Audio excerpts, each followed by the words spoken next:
बाक्सा जिल्ला मसलपुर महकुमानि बेन्दोंनि सिमला पुलिस थानानि सिङाव थानाय गोनि 2 नं गुगुलिगाव गुदि फरायसालिया सानसेनि मेहेरगोनां हाबाफारिजों 5थि बोसोर सनाथि मायथाइ फोरबो फालिदों।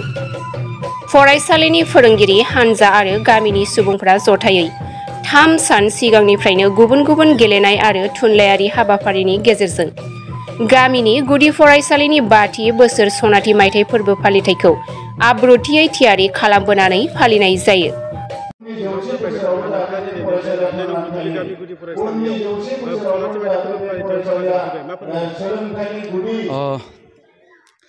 नै नं गुदुलिगाव 1542 नं गुदि फरायसालि बिनि दिनै सनाथि मायथाइ फोरबोखौ बिथांमोना गाजा गोमजायै फालिदों।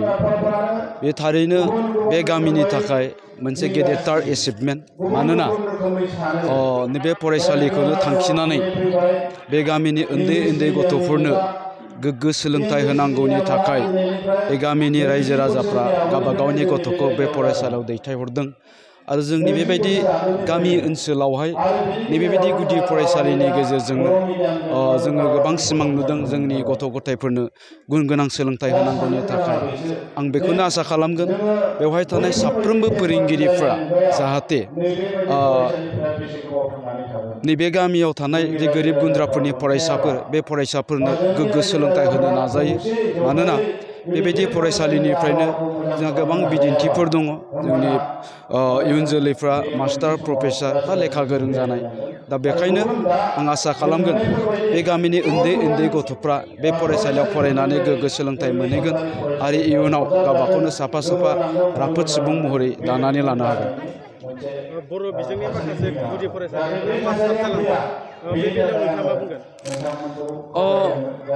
जोंनि जायफोर गारजेन दा बिथांमोना गोसोआव मोनसे फोथायनाय आरो मोनसे आत्मबिश्वासखौ लानानै जोंनि फरायसाफोरखौ जोंनि गामिनि गुदि फरायसालिफ्राव होनो नाजानांगोन।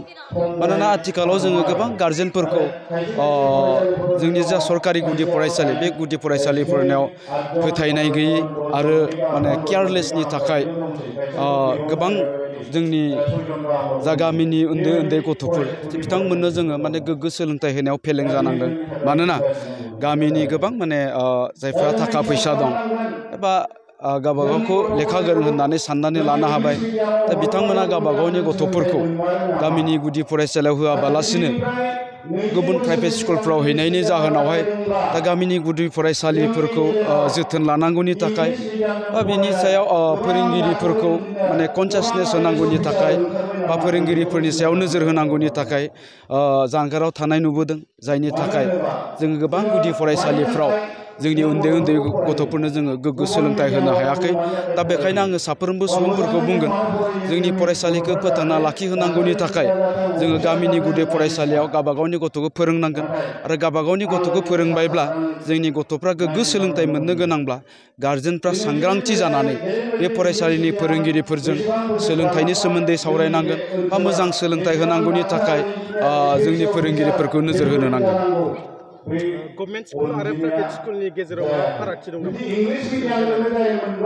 फरायसालियावथ' फारागथि थायो होननानै आं बुंनो नागिराखै, नाथाय गुबै खोथाया जाबाय मा जायफ्रा प्राइभेट स्कुलाव होदों बिथांमोना गावबा गावनि गथ'फोरखौ बांसिनै जोथोन लादों। जोङो नुयो गथ'फोरखौ 7टा बाजियावनो स्कुलाव दोनफैनाय आरो गजासिम 12टा 1टा बाजिसिम नेनाय आरो नेनानै आरोबाव न'निफ्राय जानाय लोंनाय लाबोनानै गथ'खौ आरोबाव 3टा बाजि बा 4टा बाजि आरोबाव टिउसन होबावनाय।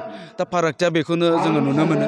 दा गतिके जों गामिनि गुदि फरायसालियाव फोरोंनानैबो जोंनि गथ'खौ बेखिनि जुदि जोथोन लायोब्ला बे प्राइभेट स्कुल आरो सरकारि स्कुलनि गेजेराव जेबो फाराग थानाय नङा होननानै आं बुंगोन। मानोना जोंनि गेजेराव दिनैहालागै जेसेबांखिनि गोरों गोरा मानसिफोर दं बिसोर बै समाव बयबो गामिनि गुदि फरायसालियावनो फरायनानै जानाय आरो बै समावबो बेफोर गुदि फरायसालियाव सासे सानै बा साथाम फोरोंगिरियानो दंमोन।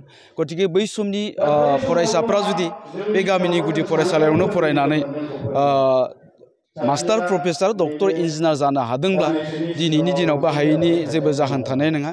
खालि जोंनि गारजेनफ्रा गावबा गावनि गथ'फोरखौ मोजाङै जोथोन लानांगोन आरो फोरोंगिरिफोरखौ नोजोर होनो नांगोन।